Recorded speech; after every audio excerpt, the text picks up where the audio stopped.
walifunila maji mumutima wanga mwakufunani tawi zonse timafunafuna masoano ambuye wanga tima wanga mwakufunani ambuye monga mbao walifunila maji tikufunafuna ino tawi zonse moyo wanga ulidinjala yanu masiku lililonse timva njala yofuna inu ambuye wanga tikuyenda mayendedwe yanu kumene muli tikupeza mtendere tili ndi njala tiludzula inu ambuye wanga mwamphamvu timakufunani mtima wanga tikuyandikira nthawi zonse mtima wanga mwakufunani ambuye monga mbao walifunila madzi tikufunafuna inu nthawi zonse moyo wanga uli ndi njala yanu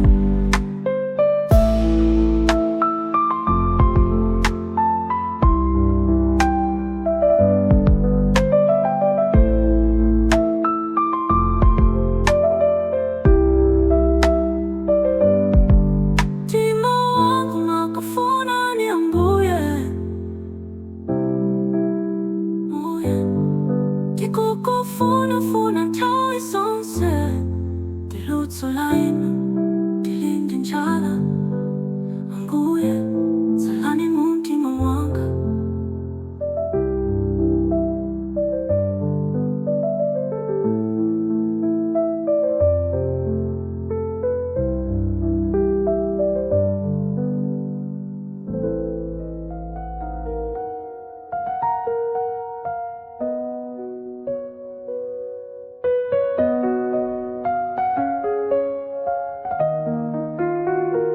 Yesu ndiwe mkuu, dzina lake ndila mphamvu, wopambana pa zonse, ambuye ndi mfumu.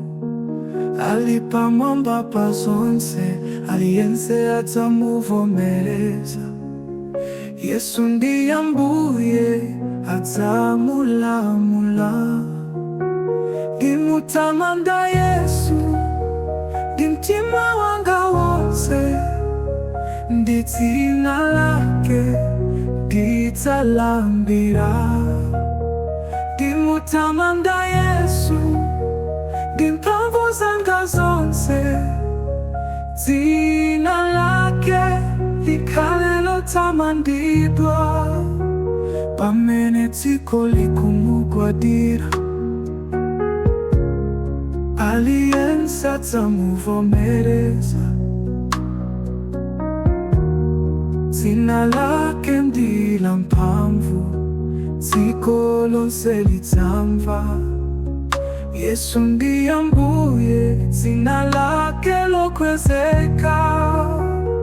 Ndimutamanda ndi mphamvu zanga zonse, dzina lake likhale lofunika.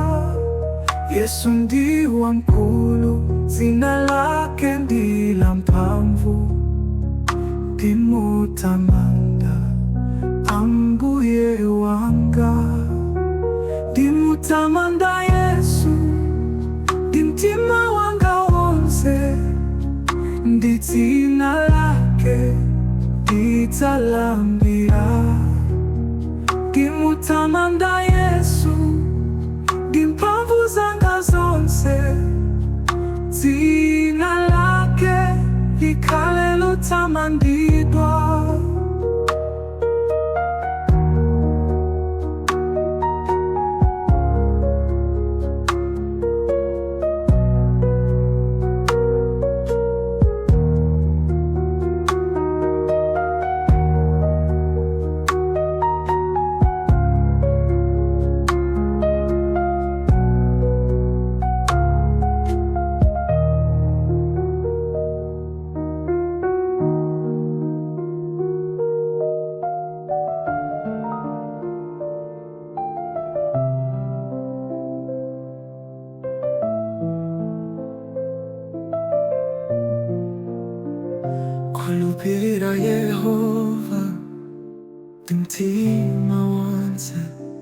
usadalire luso lako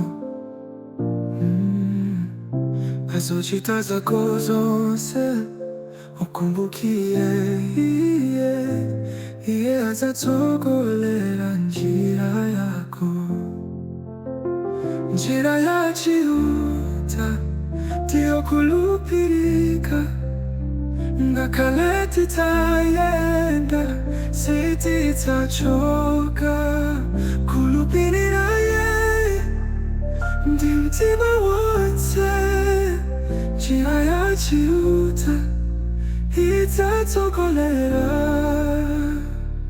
Madera ovuta ndi pa nthawi ya nkhawa ngakhale mu mdima iye ndikuwala, ndikuyenda mu luso lake ndikukhulupirira iye, njira ya chiuta idzatsogolera. Moyo wanga ndiwozikidwa mu chisomo chake, ndikuyenda ndi mtima ndikumvera iye, njira ya chiuta ndiyo kulupilika, kulupilira iye adzatsogolera.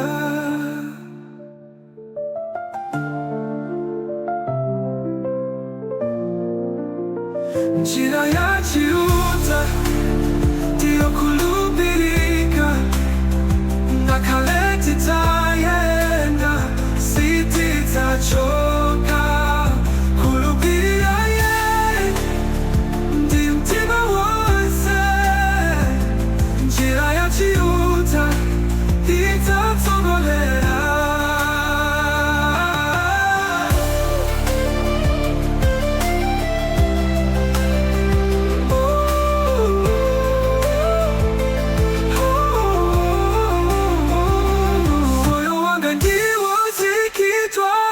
Chisomo chake ndikuyenda ndi mtima ndikumvera iye, njira ya chiuta ndiyo kulupilika, kulupilira iye adzatsogolera, adzatsogolera. Chiuta ndiyo kulupilika, kulupilira titayenda sitidzachoka kulupilira ye mtima wonse, njira ya chiuta idzatsogolera.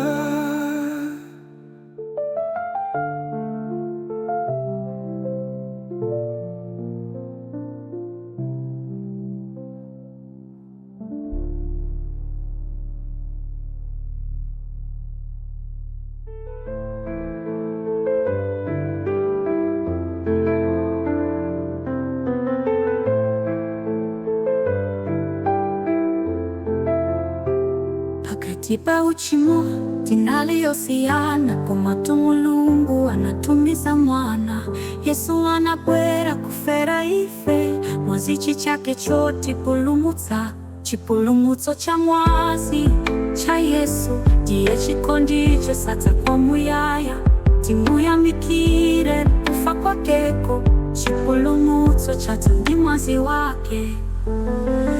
Mtanda wa njira Yesu anapachikidwa, anavomereza kuti afe ife,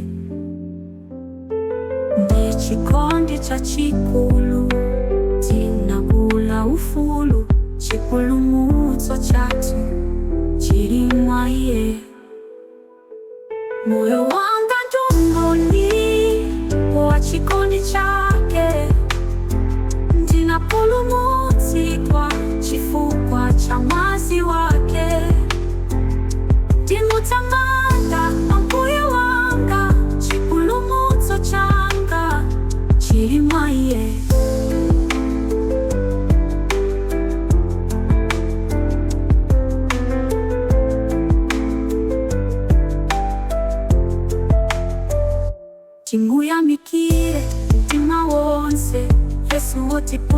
chiuta ndi mwazi wake, timuthokoze Mulungu wa chisomo, chipulumutso chathu ndi mwa Yesu.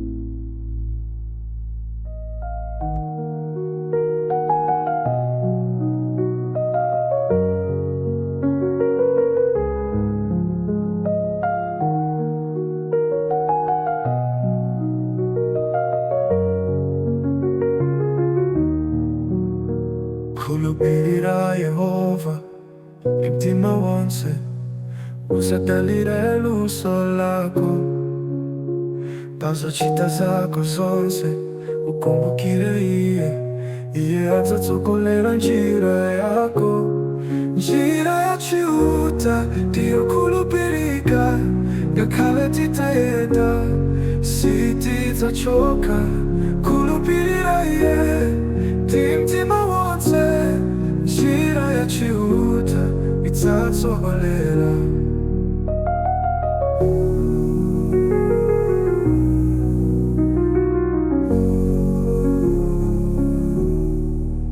Madera wavuta ndipo nthawi ya nkhawa, ngakhale mu mdima Iye ndikuwala, ndikuyenda mu luso lake, ndikukhulupirira Iye. Njira ya chiuta idzatsogolera. Moyo wanga ndiwozikidwa mu chisomo chake, ndikuyenda ndi mtima ndikumvera Iye. Njira ya chiuta ndiyo khulupirika, ngakhale titayenda sitidzachoka. Khulupirira Iye ndi mtima wonse, njira ya chiuta idzatsogolera.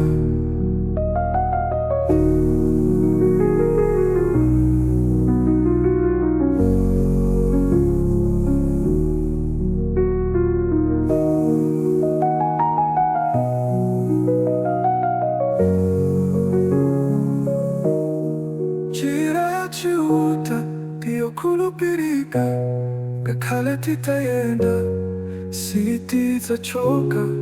Khulupirira Iye ndi mtima wonse, njira ya chiuta idzatsogolera.